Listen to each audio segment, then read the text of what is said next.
बुलाना चाहूंगा हमारे नीरू जी को। नीरू जी के लिए मैं 4 पंक्तियां रखता हूं। हम अभी बहुत कम उम्र के हैं, इसलिए वो सही मैं शेर रखूंगा उनके सामने। मेरा एक गजल है, उसके 4 शेर रखता हूं कि बचपन की याद मुझको दिलाती हैं बेटियां, बचपन की याद मुझको दिलाती हैं बेटियां, और उंगली पकड़ के जब भी घुमाती हैं बेटियां, उंगली पकड़ के जब भी घुमाती हैं बेटियां, और बेटी की शान में मैं भला और क्या कहूं, बेटी की शान में मैं भला और क्या कहूं, बेटे से बढ़ के फर्ज निभाती हैं बेटियां, बेटे से बढ़ के फर्ज निभाती हैं बेटियां। तो बहुत सुंदर सर, बहुत। मिंटू सर की तो हर बोली हर वाणी ही एकदम मिठास से भरी होती है। कृष्णा मैडम, बहुत बहुत शुक्रिया आपका, स्वागत है मैम आपका। सर बहुत कुछ आपसे सीखने को मिल रहा है। मैडम आपका धन्यवाद सर। और यहाँ पर उपस्थित सभी को मेरा प्रणाम। अंतर्राष्ट्रीय महिला दिवस की सबको हार्दिक शुभकामनाएं। मैं ज्यादा समय न लेते हुए अपनी कविता शुरू करती हूँ। उसके पहले मैं 1-2 लाइन कहना चाहूंगी सर कि नारी के नाम अनेक, नारी के नाम अनेक, पर उसका घर कोई नहीं। क्या पराए घर से आई है, पराए घर को जाएगी। क्या कहने, क्या कहने, क्या कहने।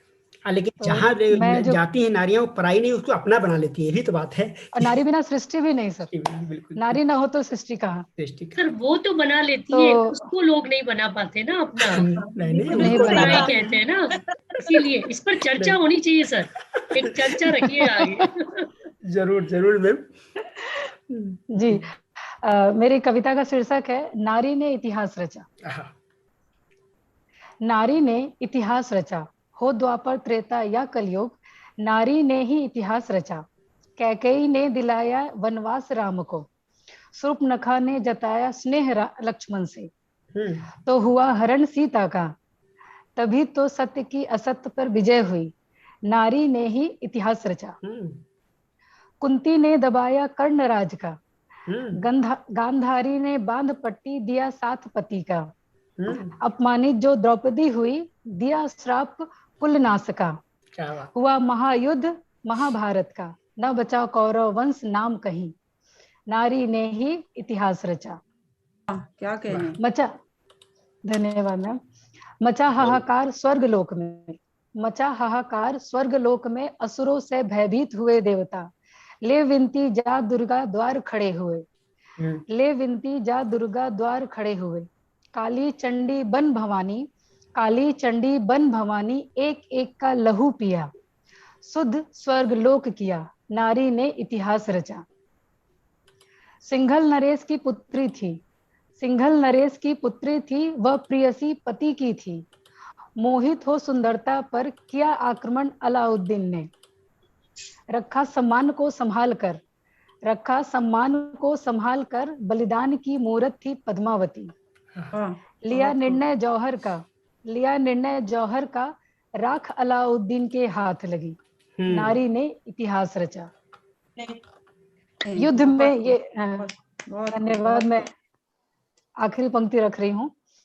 युद्ध में निपुण, युद्ध में निपुण पिता की दुलारी, युद्ध में निपुण पिता की दुलारी, पति की वह प्यारी थी, हुआ निधन जब पति का उतार आभूषण, हुआ निधन जब पति का उतार आभूषण, कर शस्त्र धारण, बचाया मान स्वदेश का, जगा गई अलख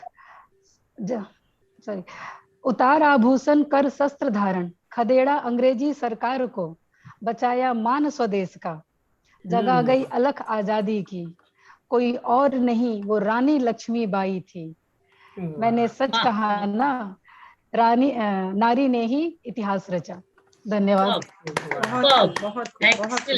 सबका बहुत बहुत आभार, सबका बहुत बहुत आभार। बहुत बढ़िया, बहुत बढ़िया, क्या कहने।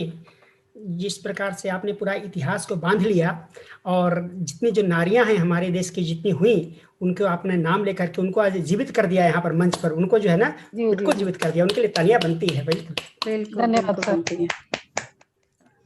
उदाहरण बहुत ज्यादा आज के संदर्भ में देखें तो प्रासंगिक थे, बहुत ही सटीक, एकदम सटीक।